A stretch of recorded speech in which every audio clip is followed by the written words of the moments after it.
Hello, everyone. Welcome to the Believe in Bengal podcast. Yours truly, Solomon Wilcots. We're going to have a very special guest joining us momentarily. Former Pittsburgh Steeler running back and former ESPN analyst Merril Hoge going to join us right here on the show. But first, let me tell you about Bet Online. Of course, it's your number one source for all of your sports betting all season long. We got Major League Baseball, even the All-Star game.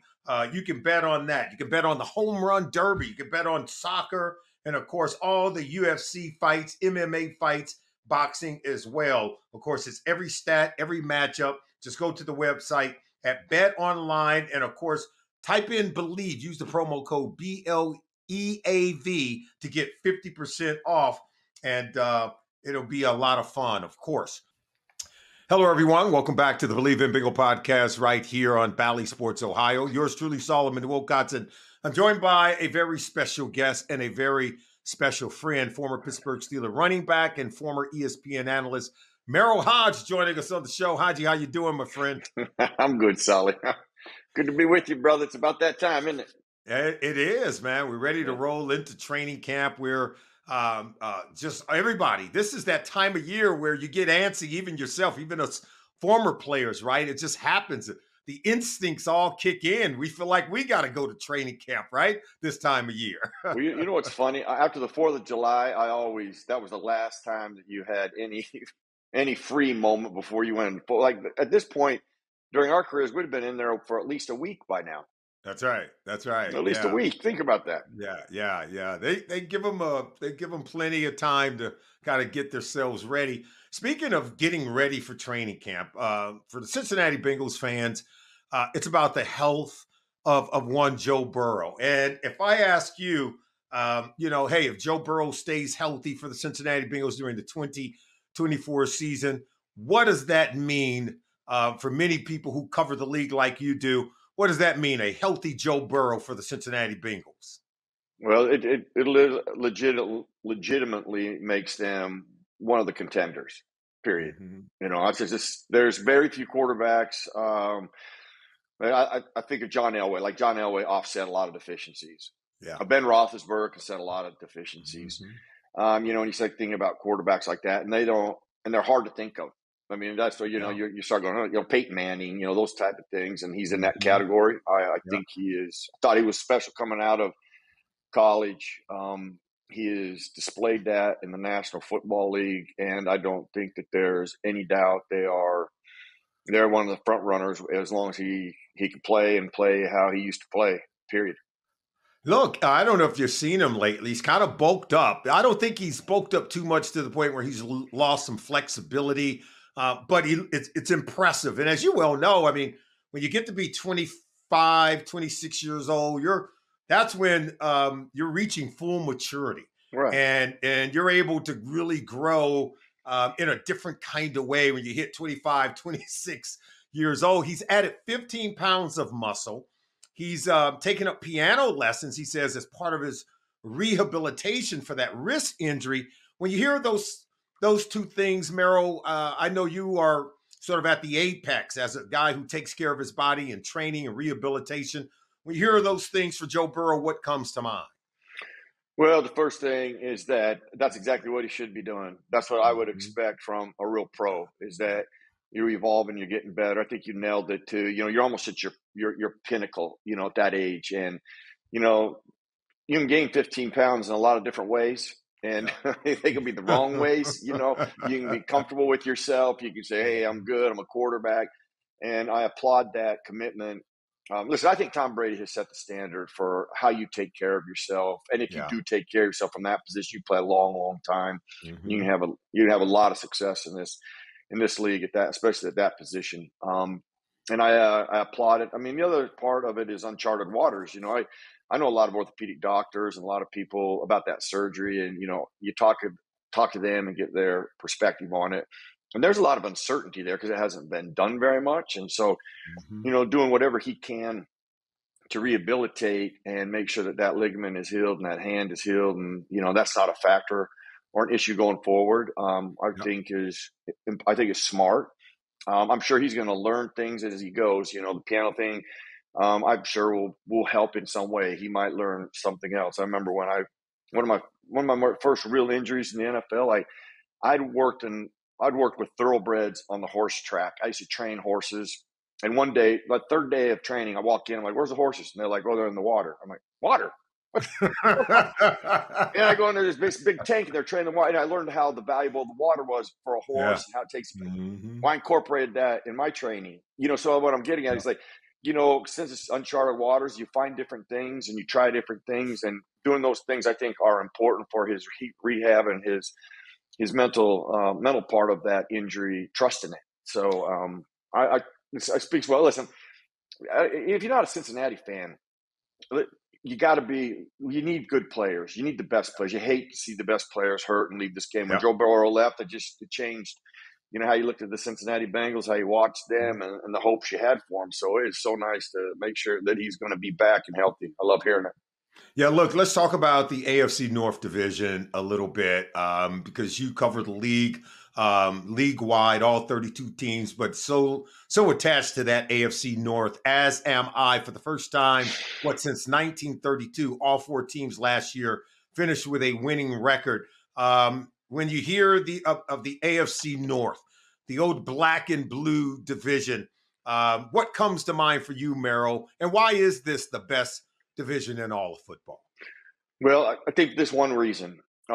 They all work and focus on the most important aspect to win consistently in the NFL, and that is you got to control the tempo. Now, the best way to do that, really, and the most consistent way, is you run the football and you stop the run. And if you look at most of the teams, Cincinnati's they're an outlier because of Joe Burrow.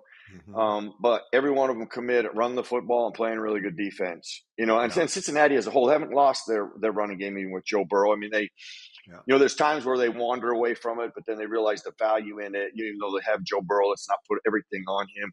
So they never lose real sight of it because they have Joe Burrow. They don't have to be as heavy there, but Pittsburgh will be even more so this year. Cleveland has always been that way, and Baltimore has always been that way. And I think that combination helps you win consistently in this league. That has been proven in the entire history of our league. You have to control the tempo. It's the best way to do that. When you control the environment, you have the best chance to win games on Sunday and win consistently. And I think within a divisional perspective, they do that as good and better than most divisions. In all 4 cities in the AFC North, I think if you were to ask their fans, they would tell you that their team is the best team in the division. That's just how close those 4 teams are linked together. I want to go by a few positions in certain areas of the team and get your thought. I always thought that as long as Ben Roethlisberger was playing with the Steelers, he was the best quarterback in the AFC North for about 15 years in running, and always gave them an excellent chance of not only winning the division, but going to the playoffs where they seemingly had a winning record every single year. If I was to ask you now, who's the best quarterback in the AFC North, who is it and why? Well, it's Joe Burrow. There's not a question there. And I think he's the best in the National Football League from the 2 things that matter most in the standard of what I look at when I study college players, and they have to have these 2 things woven as one. You can't have one without the other. And then there's different degrees of it. But processing and accuracy. He is the best and quickest processor in football, and he is one of the most accurate.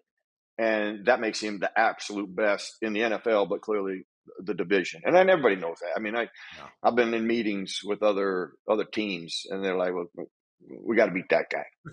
That's our guy we got to beat. I mean, there's our guy. I mean, so that's not a secret. It's not like, ooh, that just got out. No. Like, we're not breaking news here, right? Yeah, it isn't. We're going to go viral now because that was said. He's like, no kidding. But he is clearly the best. Yeah. And I've been around many coaches with other teams, and they know I reside in Cincinnati, and he's the first guy they want to talk about. Yep. He's the last guy they want to talk about. True. Because teams, I think, are still getting to know him. They want to know, how do you crack the code? How are you able to beat him? They still have not figured that out. And I think that bodes well for him. Let's talk about the factor back position. If it's really about who's the best back, but maybe who has the best running back room of the 4 teams in the division. Yeah, that's when you put it that way, that changes my answer, because I think really Pittsburgh probably has the best group. Mm-hmm. they have a little concern with the newness they're going to have up front. You know, they probably have Mhm. two new offensive linemen, Yeah. and they're both rookies. You know as well as I know, I've experienced in this league when you just switch one guy out, that can wreck the whole thing for a while. Yeah. Mhm. So that's not a, oh, they're going to, just because they're better players, you know, neither one of them played in the NFL, so they're just better in college. They're not better in the NFL. Yeah. Skill wise, they look to be a chance to be an upgrade, but that newness, that's always a mystery. You know, some of it comes together quick, and other times Yeah. it takes time. You know, I mean, if you had said singly, I think, you know, what Baltimore has, you know, Derrick Henry. I mean, obviously he's not going to go this way. Okay, Yeah. that Yeah. position, once you get there, I mean, it is like this. Now, how fast this happens? Okay, Yeah. but I Sometimes think, this like that, yeah, it can go right? and it can be over. But I Mhm. think, I applaud to see, how Derrick Henry trains and takes care of himself. I always go back to Yes. that because the value in that is critical. I mean, that's a life lesson, actually, not just a sports lesson. I mean, it's That's a really right. big lesson in life. But I want to give him the edge from how he cares for himself and how good they are up front and how committed they are to it. So I Yeah. think singly he's the best. As a group, though, it's in Pittsburgh. And look, we can't forget about Nick Chubb. Remember, he had a knee injury when he was at Yeah, the University of Georgia. He fell to the second round when they drafted him, but we all knew that a healthy Nick Chubb is one of the best running backs the game has ever seen. And then he had the knee injury again last year. This is really about how he's going to come back from his second knee injury. If he is able to bounce back, he's a guy that should be definitely respected because he's capable of being the best running back in the league when he really gets going. yeah. Well, I respect him. I love his style. Yeah. He's a true pro. I think he's humble. I think, if more players Mhm. modeled themselves after him, we'd have better. Actually, we have better country, better That's football, right. better That's right. league. Period. Yep. That's Yep. the respect I have for him. Now, that Mhm. being said, I still think that he will come back and he will look better than anybody's ever had that injury before. Yeah. Yeah. But based on where he is in his career, Mhm. I don't know that he'll ever be right where he was. It's Yeah. probably going to take Yeah. him really a while to be at 100%. So I might take Mhm. the entire year. Um, but listen, he'll be a force. I just don't think he'll be the force that he once was Yeah. until maybe later in the year. If I'm going to ask you about the offensive line, who has the best offensive line? Because it matters in Oh, the AFC North, because you talked about controlling the trenches. So, of the four teams right now, who has the best offensive line entering the 2024 yeah. season?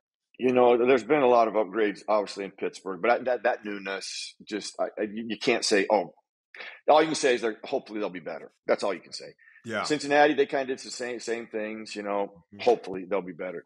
Then because I think between Baltimore and Cleveland, and uh, but it's almost a toss up, Solly. I would lean towards Cleveland a little bit, Yeah. but it's hard to not pick the Ravens, and then I start adding some of the add-ons, tight ends, and Mhm. that fullback they have. It looks like a defensive tackle. Who I know he played tackle. I mean, they have some perimeter guys that make their edge so different. So that being said, I'd lean towards Baltimore because I add those little pieces, the tight ends and their Yeah. fullback and what they do. So advantage Ravens. Yeah, but the Ravens have lost what I think three of their starters on the offensive line due to free agency. Morgan Moses You're right. moves on. The center moves. I'm sorry, a couple of their guards now moving on. Ronnie Stanley's back from the injury, but the Baltimore Ravens still good. Hey, look, if you have Bill Callahan as your offensive line coach, you could say you're going to be pretty good. But now Cleveland has lost him because he moves on with Brian Callahan, where he's now the offensive line coach with the Tennessee Titans. Wide receiver room, because I Oh, think the Steelers have gotten better in this area. We know what Cincinnati Bengals have, but the wide receivers in this division are pretty good. I agree. But I don't think you can match up Cincinnati. When you look at the dynamicness on strong side, weak side, Yeah. I just that right there, because you can't double. Well, you can double with everybody, but you really put yourself in a bad spot in the middle of the field, and Mm-hmm. I don't think anybody wants to truly risk that. But so you have to run the risk of somebody being singled up. So I don't think that. I don't think it's as hard as some people might think, but I think Cincinnati has the best room clearly. Yeah. I think Zay Flowers is a young, budding star at the wide receiver position for the Baltimore Ravens, and Rashad Bateman is a guy they hope is going to be pretty good. But look, Pickens with the Pittsburgh Steelers, here's a guy that he is capable as being as good as maybe anyone in the league, but I guess he has to show it over a long period of time, over the course of a full season, but certainly had a breakout year one season ago. Yeah, he has moments, and that's Yes. all you can say about him. He has moments. I don't know of anybody who's well respected in the National Football League at any position when they had moments. Yeah, It's that consistency, and it's really being a pro. He has a lot of major flaws too. You can't go to sleep on him. We all agree with that, but he doesn't pose a lot of threats from being a great route runner and being really IQ to the game. That real savviness you need as a pro and a lethal player who understands the game, who plays it, with his mind as well as his physical skills. And he limits his physical skills because he doesn't do that. And he's yet to do that at this point. Doesn't mean he can't, the name has escaped me, but the kid they got from Michigan, even though he's a younger, player, I actually think there'll be value in that room because he's there. Because what I know about from a football perspective, I loved his skill set. Yeah. But from a personal perspective and just the way he goes about practicing and playing, I think that modeling, even though he's a younger guy, because listen, when some pros are, I've seen this when guys have been in the league a few years, but they watch a guy who maybe be a little more buttoned up than they are, from an IQ perspective, a detail perspective, a work perspective. If you have any scruples, you check yourself and go, wait a minute, maybe I ought to do a little better, and that would enhance my skills. So hopefully that will rub off on Pickens, because he could clearly be a guy that, could be dominant consistently. He just has moments right now. I'm not going to sleep on the Cleveland Brown wide receivers with Amari Cooper, Jerry Jeudy, and Elijah Moore. I think Amari Cooper is one of the most underrated wide receivers in the National Football League because he can do all the things that you want. Let's move on to the defense. I want to know who has the best defense. This really matters, as you well know, in the AFC North. Who has the best defense inside of that division? Well, Solly, this is the hard thing about doing these things pre versus post is you got to go by what was post.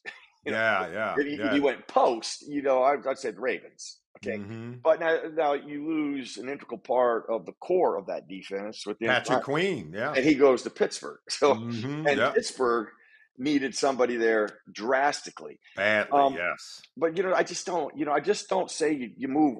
He's great in Baltimore. He'll be great in Pittsburgh. Because there's 10 different guys and a little different scheme, and it's a little different. How does that come together? So I still would lay my hands towards the Ravens just because of the post, you know. And when you start saying, well, you got new this, you got new this, you got new this, that's all exciting and good. However, that means it's got to come together. Yeah, it's got to come together. I've experienced that. I went from Pittsburgh to Chicago. I think I stepped in the hole the first time, and we all introduced ourselves, from Detroit to Seattle to Pittsburgh. And I remember just trying to get to know each other even through training camp, but we didn't really do that. It wasn't until we're like week 5 that we started to come together as a team. Yeah. And look, Baltimore Ravens lost a lot of pieces on the defensive side of the ball. Correct. And so they're rebuilding. They lose their defensive coordinator. Mike McDonald's now the head coach in Seattle. So they're going to go through some growing pains. Bengals had said goodbye to their 2 starting safeties from 2 years ago in Jesse Bates and Von Bell. Now Von Bell comes back. They get Geno Stone, their other starting safety from the Baltimore Ravens. They've got to form a great fit together. So a lot of moving parts on the defensive side of the ball, I think, for all 4 teams. I want to get your thoughts on this. Hard Knocks is going to feature the AFC North, and then they're going to really start this series at the end of the year. The Pittsburgh Steelers, they don't even play a game inside of the division until, I think, November 17th. Right. So I think 6 of their final 8 games are going to be inside of the division. So Hard Knocks are expecting some fireworks here. And so I want to get your thoughts on Hard Knocks, why they showed up for the AFC North. And I know Cam Hayward said he hates it. What do you think about it? It's a different era, now. Yeah, as we clearly know, the social media aspect that players have to deal with.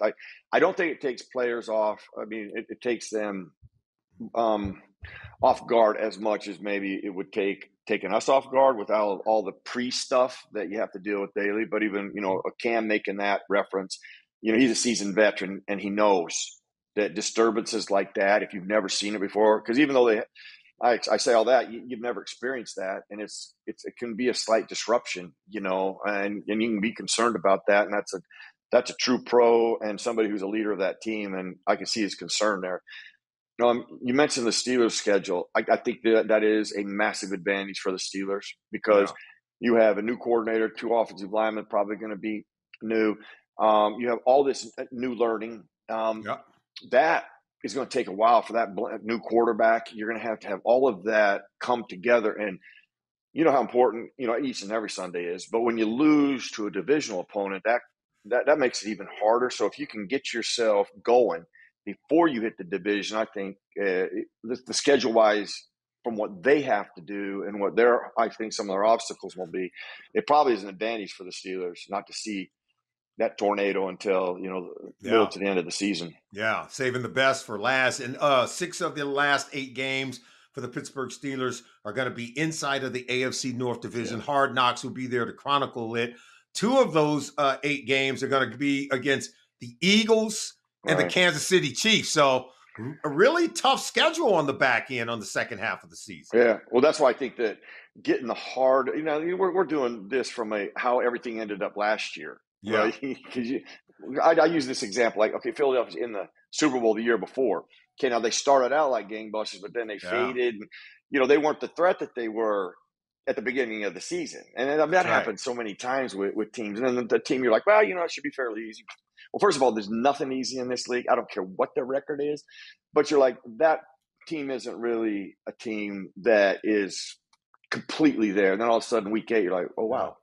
They are as good as anybody in football right now. So that'll be their, obviously, if they play all like we expect them to. I go back to how the Steelers need some real. They don't need what's going to come towards the end of the season at the first of the season. Yeah, because I just don't think they will be quite as sharp with all that newness and new learning and have a really good rhythm like they will just because of all the new faces there and new learning until, week 5 or week 6. That's right. Yeah. Then you find yourself, speaking of, a team that was looking to go back to the Super Bowl in the Philadelphia Eagles, they started off last season 10-1 in their first 11 games. And then in their final 6 games of the regular season, they go 1-5. They literally cratered. We like to say that it was that 49ers game when the Niners kind of went in there and just took their soul, and they never came out of it. It was a tailspin that really took them out of the season, and they'll look to hit their stride coming back in 2024. I want to talk to you about Tee Higgins because at recording time of this podcast, it is the final day that the Cincinnati Bengals could sign Tee Higgins to a long-term contract. Doesn't look like it's going to happen, Merril. He will be the only player this offseason, one of 8 players who teams use the franchise tag on, but he'd be the only one that didn't get the long-term deal. All the other 7 guys got a long-term contract. Just want to kind of get your thoughts on that. And as a player, what is the mindset there, knowing that you put your best foot forward, you deserve the long-term deal, but you're not going to get it from your current team. So now you're playing to audition for other teams when you hit the free agent market at the end of the year? Well, I can only use how I would go about it. So first of all, I keep perspective. Okay. Yeah. I don't know how many millions it is that he gets this year, but okay. I am one of 0.01% of the people in this world that are going to be able to play a game I love for X amount of dollars. Okay. We'll say $20 million, somewhere in that neighborhood. Okay. Yep. Yep. Probably, listen, I could find a lot of people that make a lot less than me. I'm not going to focus on maybe the few that make a little more than me. I've got this opportunity and really a chance, to show that I am worth a long-term deal somewhere. I can't remember. I don't know if they can put the tag on him again or if this is the only time they can put the tag on him. I think they'll be in a situation where they can't put the tag on him next year. Yeah. Now, so I got 31 other teams they That's will right. give me a That's right. long-term deal, you know, and then That's right.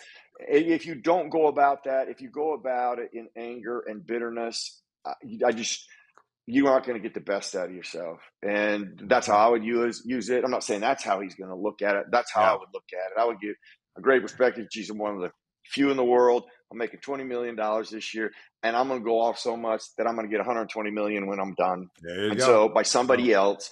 So let's go out and do the very best. And you know what? Maybe I go out as a Super Bowl champion because I got a pretty good team around me. I got a great quarterback. I got a lot of good things with me. And so that's how I would go about looking at it. I'm not sure Yeah. that he will, but I know this, that people that get angry and are bitter are often fail in and struggle. I don't care what environment you're talking about.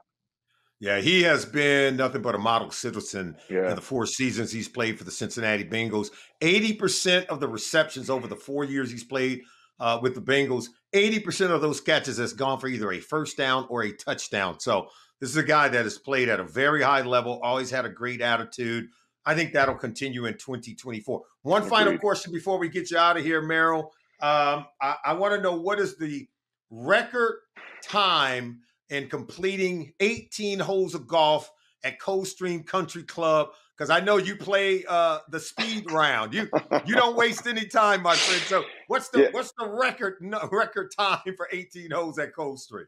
Well, I hate to say it, but it's actually 2 minutes and 29 seconds when I played by myself. Okay, now what's a shame about that, Saul, as I've learned, is I think half of my problem in golf is that I'm trying to get done too fast and I don't concentrate enough and go through the proper thing. So I've slowed myself down and I've become a better golfer. Good. So now getting the fastest time is not the goal. It's playing the game better that I'm trying to work on.